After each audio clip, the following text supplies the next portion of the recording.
السلام علیکم میرے پیارے دوستو، میرا نام AQ ہے اور آج جو میں واقعہ بیان کرنے جا رہی ہوں وہ ہے ایک سخی شخص اور قرض خواہ۔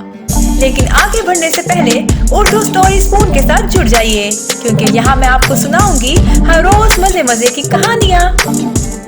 تو چلیے شروع کرتے ہیں۔ کسی بستی میں ایک نیک اور شریف شخص رہتا تھا جو تنگ دست ہونے کے باوجود ہر کسی کی مدد کے لیے تیار رہتا تھا۔ ایک دن اس کے پاس ایک شخص آیا اور بولا، اے سخی، میں نے ایک شخص سے قرض لیا لیکن وقت پر اسے قرض لوٹا نہ سکا۔ اب وہ مجھے قید کرنے پر آمادہ ہے۔ اس شخص کو معمولی رقم درکار تھی جو اس وقت اس نیک اور شریف النفس کے پاس نہ تھی۔ سخاوت کرنے والوں کے پاس سرمایہ جمع نہیں رہتا۔ ان کی مثال بلند و بالا پہاڑوں کی سی ہے کہ ان پر جو پانی برستا ہے وہ ڈھلانوں کی صورت میں بہہ جاتا ہے۔ سوالی کو اس کی رقم نہ ملی اور قرض خواہ نے اسے قید کر دیا۔ جب اس شریف النفس شخص کو اس بات کا علم ہوا تو وہ اس قرض خواہ کے پاس گیا اور اس سے کہا کہ تم نے اپنے جس قرض دار کو قید کیا ہے اسے کچھ دنوں کے لیے آزاد کر دو۔ اگر وہ پھر بھی تمہاری رقم نہ لوٹا سکا تو اس کی جگہ مجھے قید کر دینا۔ میں اس کی ضمانت دیتا ہوں کہ وہ تمہیں کچھ دنوں میں رقم لوٹا دے گا۔ قرض خواہ نے اس سخی کی درخواست قبول کر لی اور قرض دار کو قید سے آزاد کر دیا۔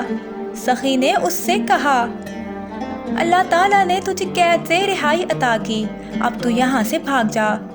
وہ قرض دار وہاں سے فرار ہو گیا اور معاہدے کے مطابق قرض خواہ نے اس سخی کو قید کر لیا۔ جب وہ سخی قید کی مصیبتیں برداشت کر رہا تھا، اس کے دوستوں میں سے ایک نے اس سے کہا کہ اس میں کون سی دنائی کی بات ہے کہ تم نے کسی کی مصیبت کو اپنے گلے میں ڈال لیا۔ وہ جو قصوروار تھا اپنے قصور کی خود سزا بھگتتا۔ سخی نے کہا، تم اپنی جگہ صحیح کہتے ہو، لیکن میں نے جو کیا وہ میرے نزدیک ٹھیک ہے۔ وہ میرے پاس سوالی بن کر آیا اور اس کی رہائی کی اس کے سوا کوئی صورت نہ تھی کہ میں اس کی مدد کرتا۔ اب یہی ہو سکتا تھا کہ میں اس کی جگہ قید کیا جاؤں۔ پھر وہ سخی قید خانے میں ہی مر گیا۔ بظاہر اس کا یہ انجام اچھا نہ تھا، مگر اس نے حقیقت میں حیات جادواں پا لیا تھا۔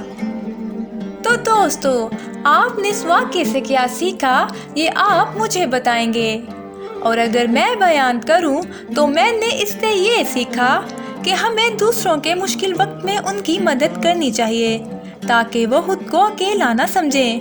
احسان کرنے والوں کو اللہ تعالیٰ پسند کرتا ہے۔